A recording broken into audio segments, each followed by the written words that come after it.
오늘 하나님의 말씀은 역대상 27장 24절 말씀입니다. 제가 봉독해 올리겠습니다.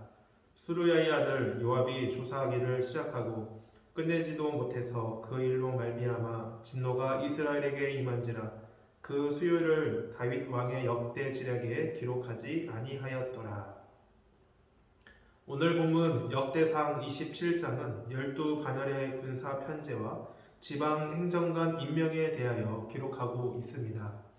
1절에서 15절은 이스라엘 각 지파의 족장, 천부장, 백부장, 왕실 관리를 2만 4천 명씩 12반열로 나누어 한 해에 한 달씩 교대로 돌아가며 적의 침입이나 피해를 막기 위해 미리 지키고 대비한 사실을 기록하고 있습니다.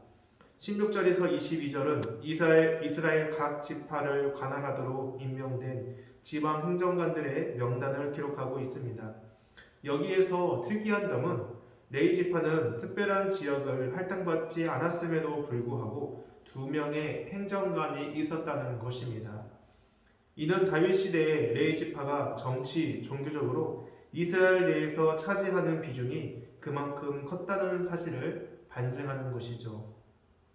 끝으로 23절과 24절은 다윗의 인구조사가 미완료된 상태로 종결된 사실을 기록하고 있습니다. 본문에서 기록된 12반열의 군 지휘관들은 과연 어떤 사람들이었을까요? 이들은 다윗이 사울을 피해 도망다니며 온갖 고초를 겪고 있을 때부터 다윗과 생사고락을 같이 하고 다윗을 도와 그가 왕위에 오르는데 결정적인 공헌을 한 사람들입니다. 한편 다윗의 용사들로 불린 사람들 가운데에는 암몬이나 헷 족속처럼 이방인들도 포함되어 있었고 다윗을 핍박하던 사울과 같은 지파인 베냐민 지파 출신들도 있었습니다. 이것을 통해 다윗은 자신이 사울을 피해 도망다니면서도 인품과 능력이 올바른 사람이라면 비록 이방인일지라도 자신을 어렵게 했던 사울의 지파일지라도 모두 사심없이 받아들였다는 사실을 말해주는 것입니다. 그리고 여기에 더해 만일 다윗이 혈연이나 그 정에 이끌려서 인품이나 자질도 없는 자들을 세웠다면 과연 그러한 자들의 도움으로 이스라엘을 통일하여 왕위에 오를 수 있었을까 하는 의문이 들기도 하지요.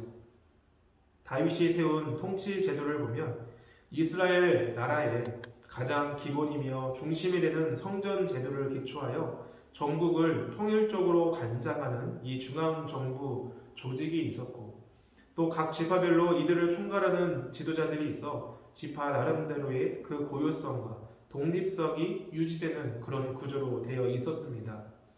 이것을 통해 다윗이 이상적으로 생각했던 이스라엘은 오직 왕만이 그 절대 권력을 누리는 1인 중심의 국가 체계가 아니라 어디까지나 성전 중심, 하나님 중심으로 통일된 왕정 체제와 더불어 각 지파를 존중하고 조화로운 신정 국가를 세우고자 했음을 우리가 볼 수 있는 것입니다.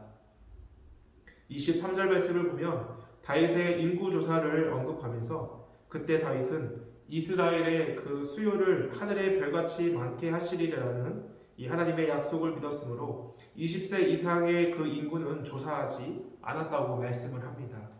23절 말씀입니다. 이스라엘 사람의 20세 이하의 수요는 다윗이 조사하지 아니하였으니 이는 여호와께서 전에 말씀하시기를 이스라엘 사람을 하늘의 별같이 많게 하리라 하셨음이라. 이스라엘 자손을 하늘의 별같이 많게 하시겠다는 약속은 일찍이 하나님께서 아브라함에게 밤하늘의 별을 보여주시면서 하신 약속을 가리킵니다. 다윗은 통치 말년에 자신이 받은 그 축복을 과시하고 또한 그 군사력을 확인함으로써 그 힘을 의지하고자 인구조사를 실시하였지만 그래도 이 하나님의 약속에 대한 믿음이 있었기에 20세 이하의 인구까지는 조사하지 않았던 것입니다. 이어서 24절 말씀에 수르야의 아들 요압이 인구조사를 시작하고 끝내지 못하였다고 말씀을 합니다. 이는 요압이 다윗의 그 명에 따라 인구조사를 실시하면서 레위 지파와 베냐민 지파를 계수하지 않은 것을 가리키는 것입니다.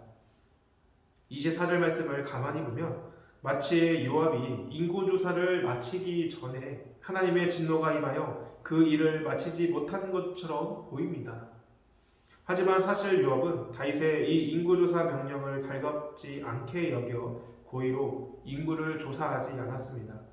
오히려 요압은 다윗이 자신에게 인구조사를 지시하였을 때 그 부당함을 다윗에게 전한 바가 있었죠. 다윗이 행하려는 이 인구조사의 의도 속에는 다윗 왕의 교만과 인간적인 수단에 의지하려는 일종의 그 불신이 깔려 있음을 요압이 간파하고 그것이 하나님에 대한 죄임을 직언했습니다. 그러나 다윗은 이 요압의 충고를 무시한 채 인구조사를 진행함으로써 이스라엘 온 땅에 전염병으로 인해 7만 명이 죽게 되는 하나님의 심판을 받게 되죠. 다윗의 인구조사는 일종의 교만과 하나님 대신 인간적 수단을 의지하려는 마음, 그러면서도 한편으로는 하나님의 약속을 믿는 믿음이 혼합된 복합적 행동이었던 것입니다. 그러나 하나님께서는 이러한 다윗의 행동에 진노하시며 큰 재앙과 심판을 내리시죠. 그리고 이것은 하나님께서 그분의 백성에 대한 믿음과 의심, 순종과 불순종이 적당히 섞여 있는 것을 결코 기뻐하지 않으면서 또 나아가 이를 불신앙과 불순종으로까지 간주하신다는 것을 우리는 깨닫게 됩니다. 그렇다면 우리의 모습은 어떠합니까? 우리는 전적으로 하나님을 의지하며 순종하고 있습니까? 불순종과 불신을 감춘 채 겉으로 적당히 믿고 적당히 순종하고 있지는 않습니까? 하나님께서는 언제나 우리에게 온전한 믿음과 순종을 원하십니다. 그렇기에 아말렉을 멸하라는 그 명령에 적당하게 순종하고 넘어가려는 이 사울의 행위를 불순종으로 보시고 하나님께서는 사울을 심판하셨던 것이죠. 또한 신약에서 예수님께서는 어려서부터 율법을 지켰다고 자랑하면서도 가진 재물을 모두 팔고 따르라는 주님의 말씀에 근심하며 돌아간 그 부자 청년을 바라보시면서 부자가 천국에 가는 것이 낙타가 바늘기로 들어가는 것보다 어렵다고 말씀하셨습니다. 성도 여러분, 소원합니다. 전심을 다해 하나님을 믿고 따르며 순종하는 삶을 살기를 소망합니다. 온전한 믿음과 순종으로 하나님으로부터 차고 넘치는 그 칭찬과 축복을 받기를 주님의 이름으로 축원합니다. 기도하시겠습니다. 아버지 하나님, 우리나라가 하나님 앞에 합당한 나라가 되게 하여 주시고 견고한 나라가 되어 하나님께서 주시는 그 번영과 평화를 누리게 하여 주옵소서. 주님, 우리 각자에게 맡겨진 그 직분에서 충성을 다해 하나님 나라가 이 땅에 견고히 세워가고 확장해가는 그 주역들이 되게 하여 주옵소서. 적당한 믿음과 순종이 아닌 온전한 믿음과 순종으로 살아가는 우리 모든 성도님들 되게 하여 주옵소서. 감사드리며 우리 주 예수 그리스도의 이름으로 기도드립니다. 아멘.